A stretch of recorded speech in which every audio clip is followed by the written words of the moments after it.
Welcome to The Art of Medicine, the program that explores the arts, business, and clinical aspects of the practice of medicine. I'm your host, Dr. Andrew Wilner. We spend a lot of time on this podcast discussing the business of medicine, which is terribly important. The most recent episode, for example, discussed NALTO, the National Association of Locum Tenens Organizations. However, just as important is the art of medicine. It's for that reason that I'm very pleased that Dr. Richard Berlin has joined the show. You'll know why in a minute. By the way, if you enjoy this program, please rate and review on your favorite podcast app.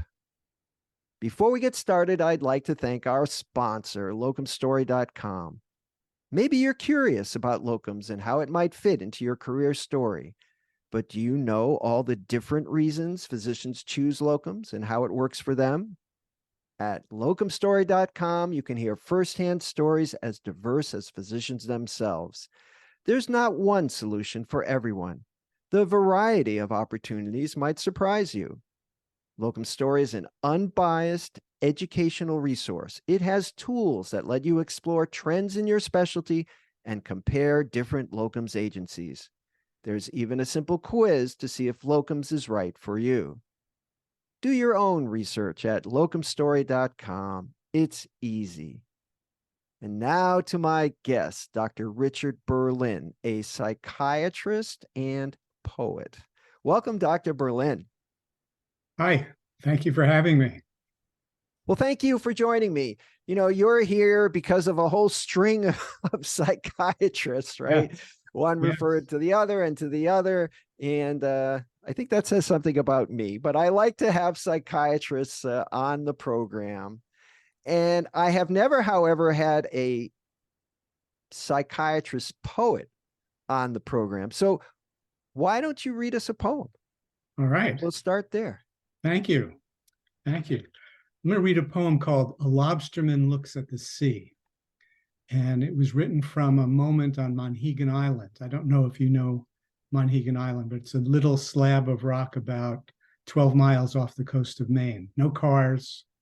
Right. And in fact, it's very famous, I believe, as an artist retreat. Isn't absolutely. That right? Painters. That is right. And I've known some painters who were always going to Monhegan Island. Yes. It is that kind of place. So we were renting a cabin. The propane tank ran out. And one of the lobstermen came by who had the off-season job of running the propane business.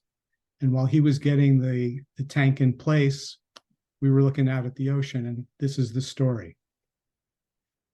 A lobsterman looks at the sea.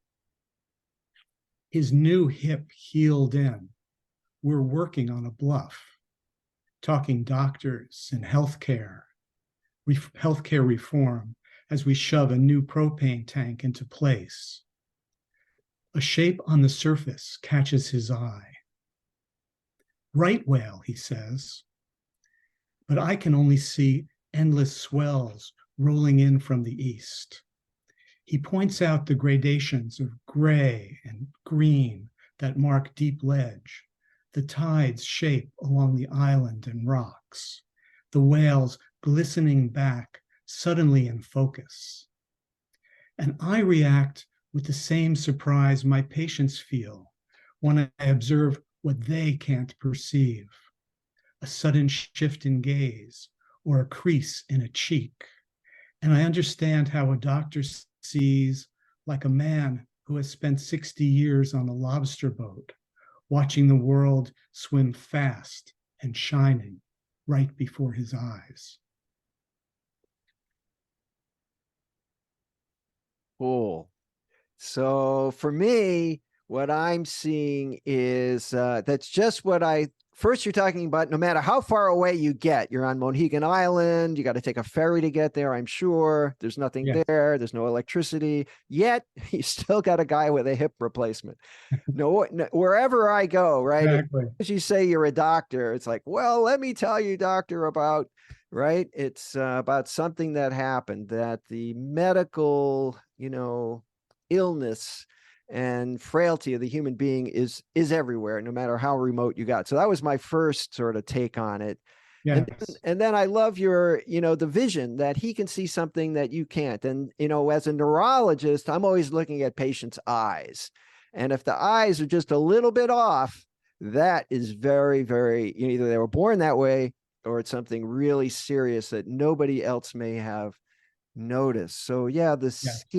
being able to look with a skilled eye, whether you're a lobsterman, you put in the time and it's not just the time, it's the effort that you've paid attention during all those years in medical school and practice, Yes.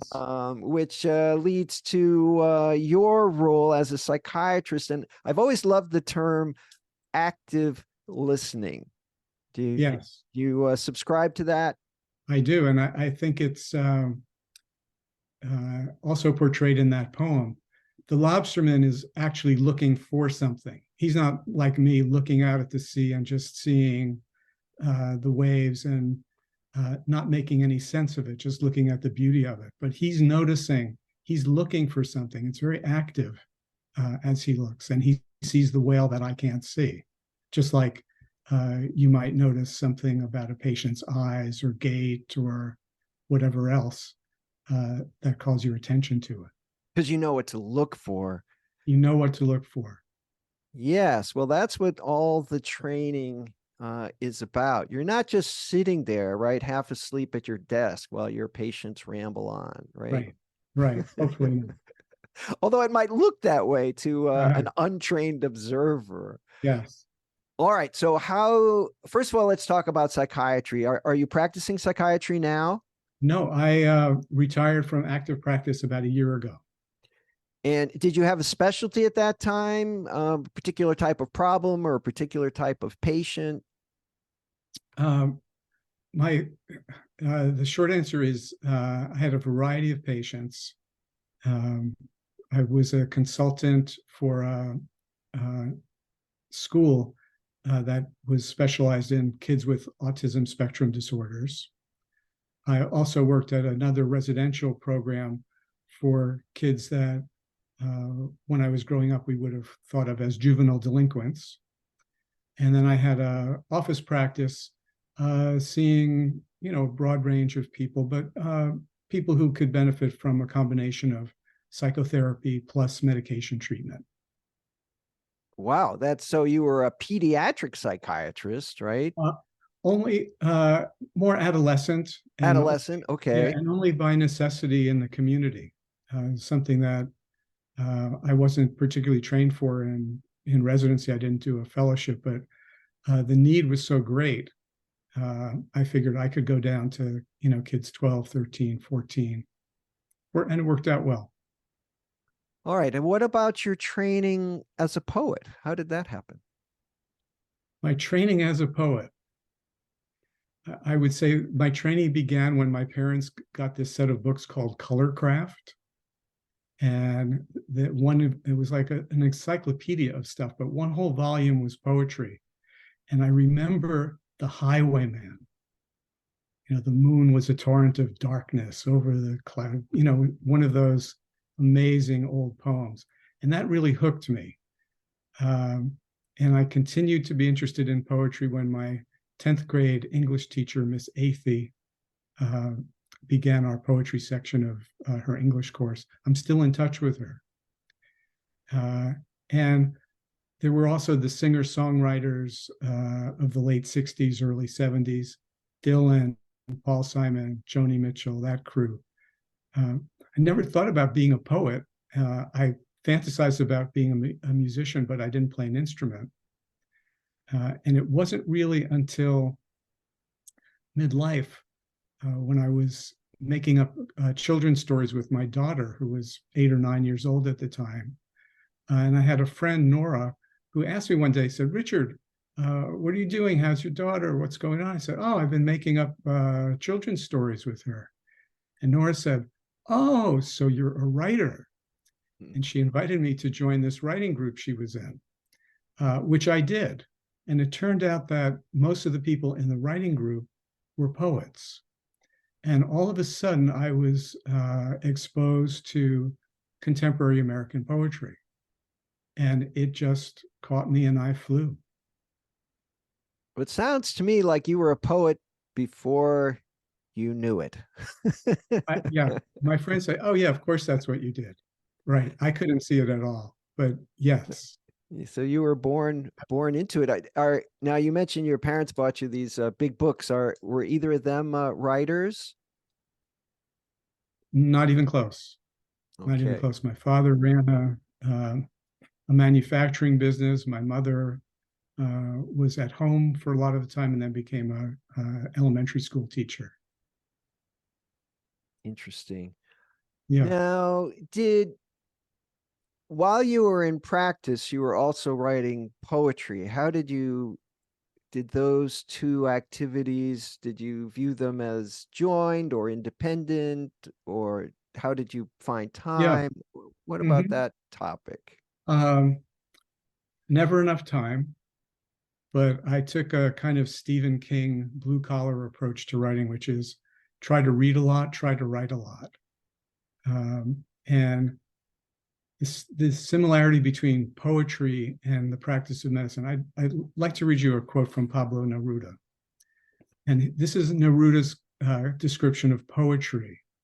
But I think if you listen to it carefully, it could also be a perfect description of medicine. So Neruda described poetry as a domain that includes the decrees of touch, smell, sight, taste, hearing, the lust for justice, sexual desire, the sound of the ocean, nothing deliberately excluded, nothing deliberately accepted, entrance into the depth of things in a headlong act of love. Entrance into the depth of things in a headlong act of love. I don't know what could describe medicine more accurately. So I remember I took a writing course in college, and I was going to start medical school, and that class was very unique. There was the fiction editor of Esquire, whose name was My. Gordon Lish, who was Uh-huh. well known, came to Yale one night a week to teach this course in creative writing. And he introduced us to Richard Selzer.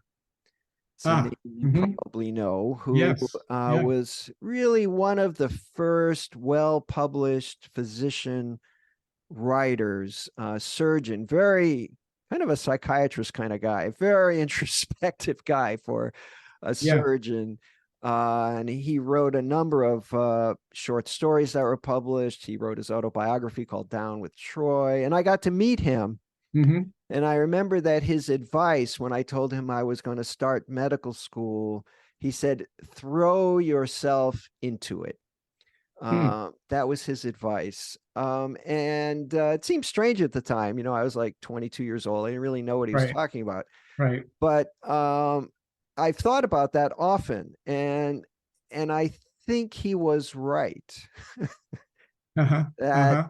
in order to write a good poem or to properly care for a patient, you have to immerse yourself in that particular moment or Mm-hmm. subject or problem to get the best result. Yes.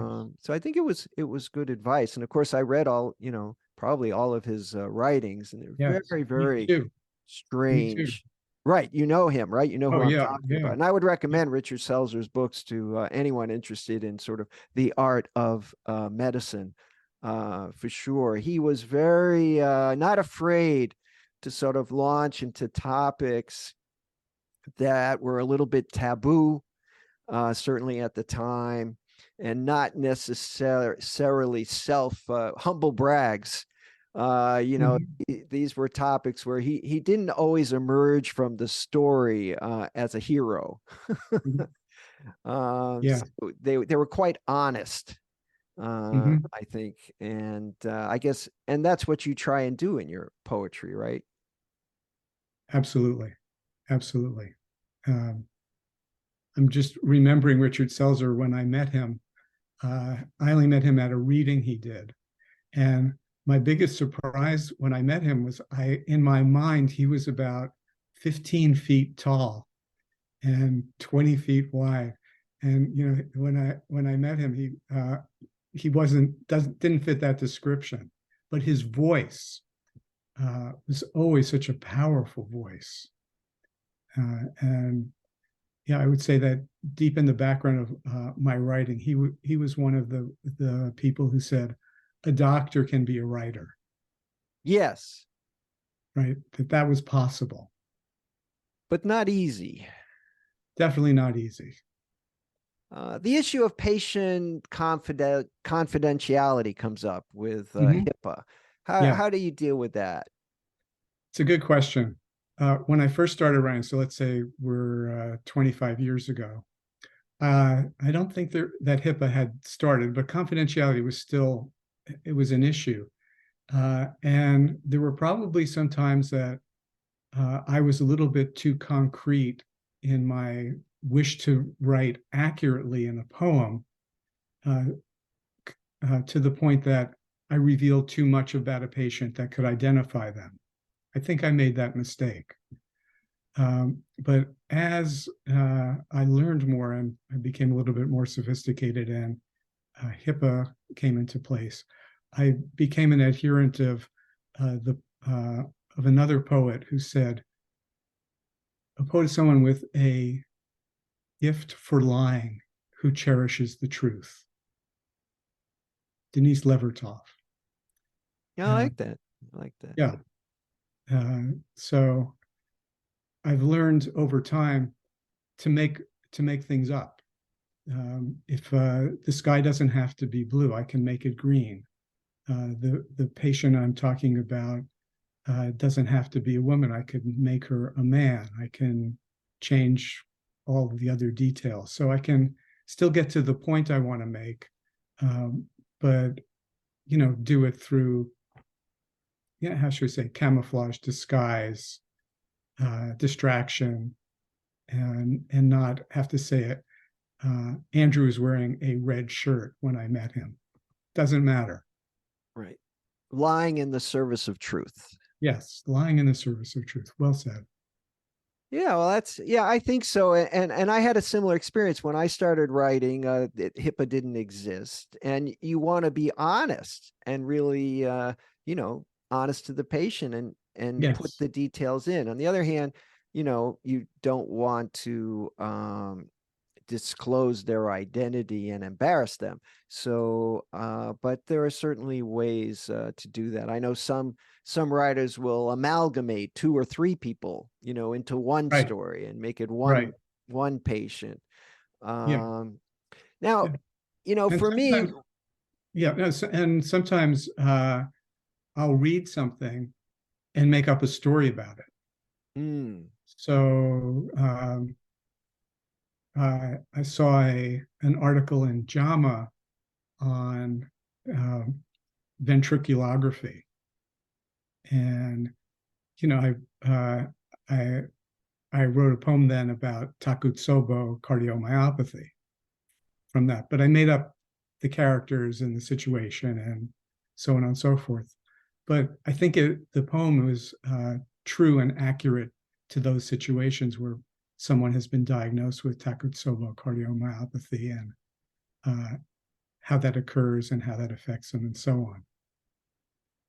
Remember reading many years ago about, how do you write, where do you get ideas, and there was one writer who would just read the newspaper every morning when Yeah. there used to be newspapers, and just find like one line, dead body found, under the bus, and then take that line and make it into a novel. Whatever kind of tweaked his interest, that was a real event, but then creating an entire fictional universe based on that one little seed that kind of intrigued him, just like what you did,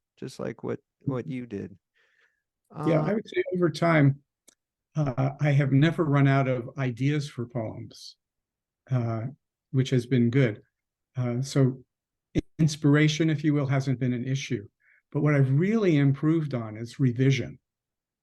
I'm much better at revising. I can see what needs to go. I can see what's weak. I can see what needs a better verb. I've really improved in that. That's a skill that I've really developed. Did your writing group help with that? No, actually. But the writing group was short-lived, maybe a year or so. And I subsequently did like a 1-week workshop, actually on Monhegan Island, and basically learned William Carlos Williams' "No ideas but in things," that famous quote of his. And after that, I kind of flew on my own for quite a while, and then connected with my friend, mentor, editor, Barry Sternlieb, who's a very accomplished poet. And Barry really, really helped me take my writing to the next level. So I owe my work to him. It's been a collaboration for more than 20 years. So that having a mentor who would go line by line and could be honest with me about the quality, every comma, every word, that changed the game for me. Let me ask you a question since you've just retired. I find that a lot of ideas cross my mind because of the urgency of seeing patients, in real time. But of course, it's very hard to find the time to sort of expound on it or address them in the fictional world when the real world is kind of pressing. Right. But then if I do have time off, and I find that it's less urgent now. Right. And so it's like, oh, I don't really need to do that anymore. So now that you're retired, do you find that the urgency to write is less or different or more? Good question. It's different, but I don't think it has to do with being retired. I think it has more to do with I've written, I don't know, 300, 400, 500 poems. And it's really hard not to repeat myself. That's interesting. So I come back to themes, my concerns sort of have stayed the same, but I can kind of circle around and come back to them and try to approach them a different way. And actually, that's one of the great things about having a mentor and editor. I, not too long ago, brought Barry a stack of poems and he read them. We got together to go over them and he kind of laughed. And I said, "What's so funny?" He said, "Rich, if I hadn't known you for so long, I'd say these poems are really, really good, really good. But you've written them all in the past and the ones you did in the past were better." So, oh, okay.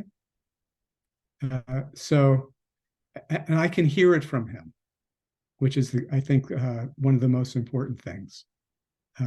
So Well, what can I do to make them better, or what do I need to do different? That was my task.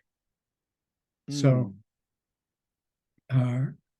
repetition, I think, is really a key. I mean, I wrote, my first book was called How JFK Killed My Father.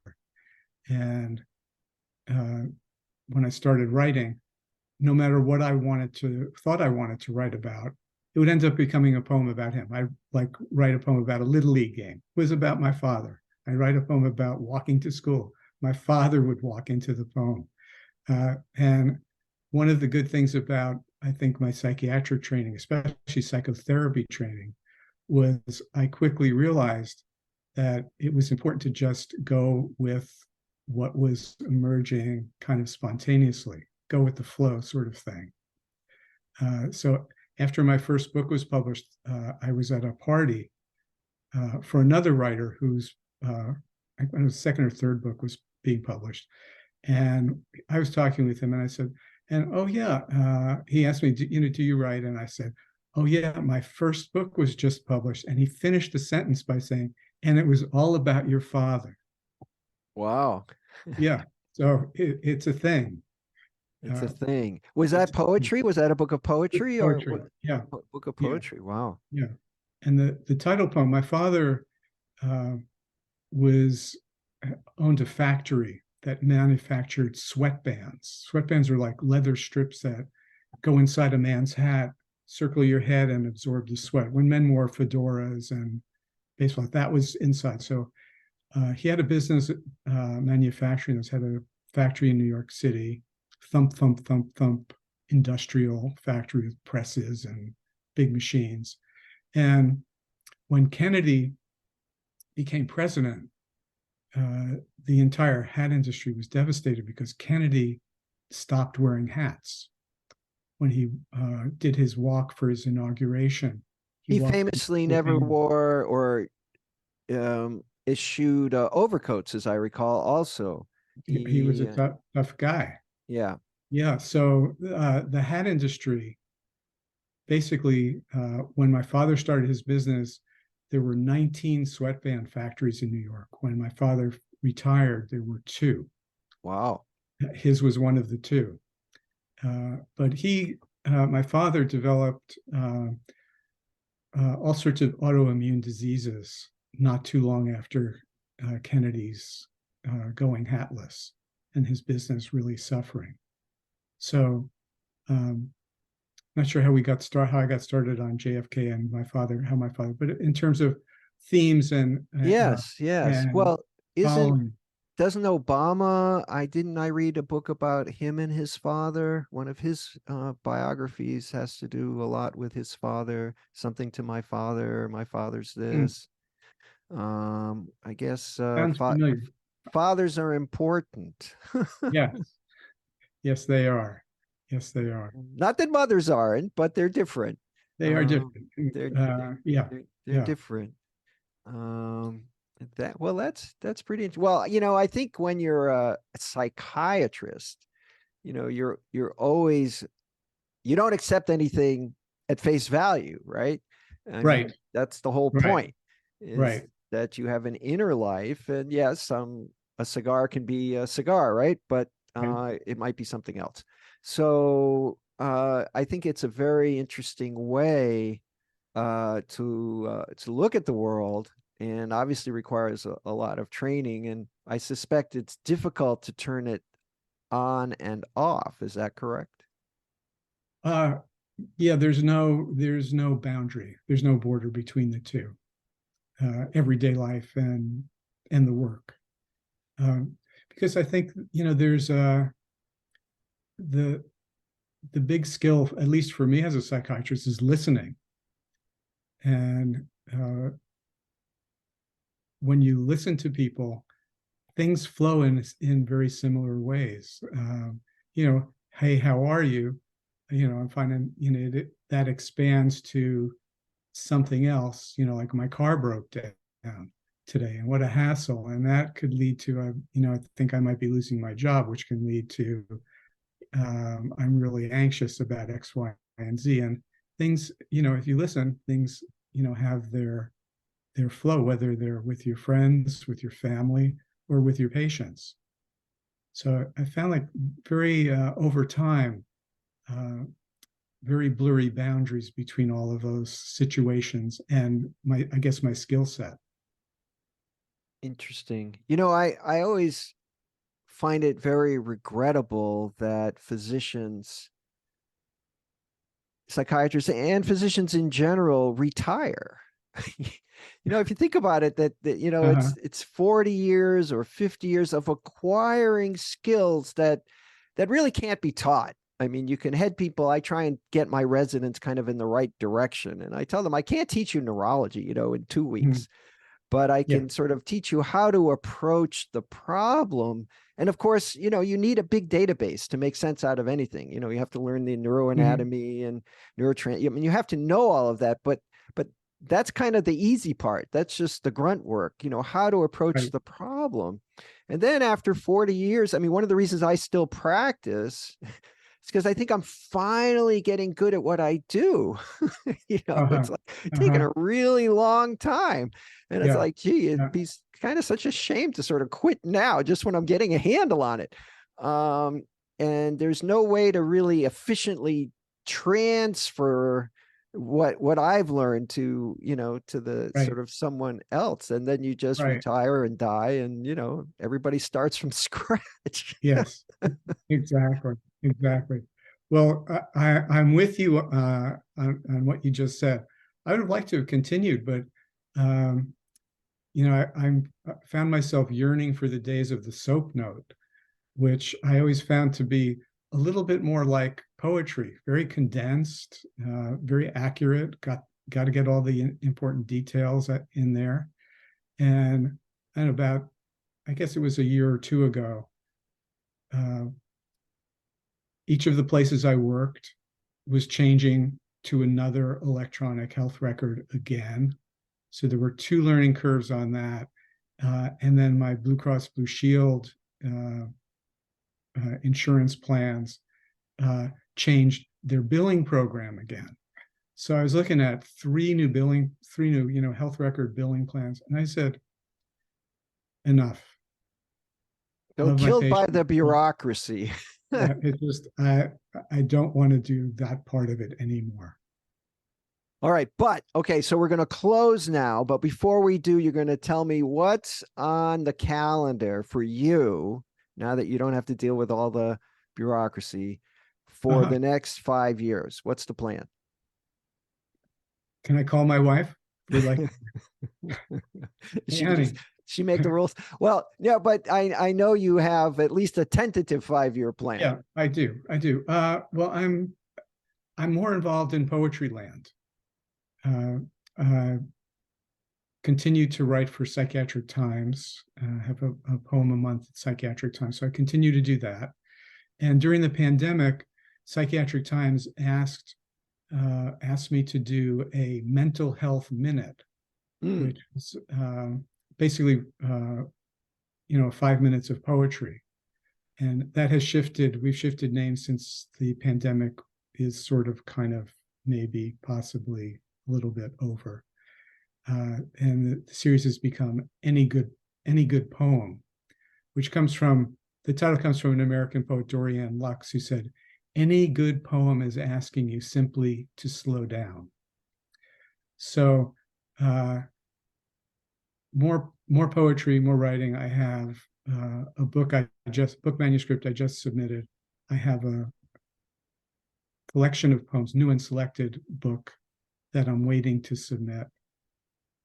Doing the Any Good Poem series, connecting with friends, and that's kind of in terms of those kinds of things, activities that are sort of professional. That's poetry land, and then I have two gorgeous grandchildren who live in Boston, which is about 2-hour drive, and lots of friends who I walk with, hike with, and kayak with.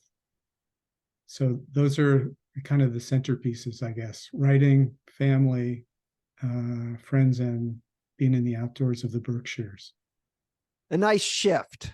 It's not Yeah, a change. It's a shift of emphasis, right? definitely a shift of emphasis. Shift Yes. of emphasis. Well, that's great. Well, Dr. Richard Berlin, I want to thank you for joining me on The Art of Medicine.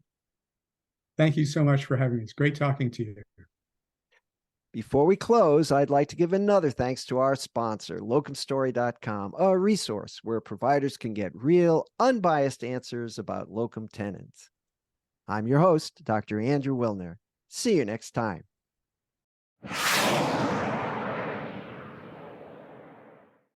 This program is hosted, edited, and produced by Andrew Wilner, MD, FACP, FAAN. Guests receive no financial compensation for their appearance on The Art of Medicine. Andrew Wilner, MD, is Associate Professor of Neurology at the University of Tennessee Health Science Center, Memphis, Tennessee.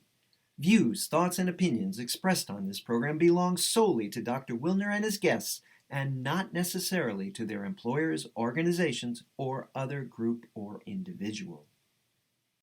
While this program intends to be informative, it is meant for entertainment purposes only.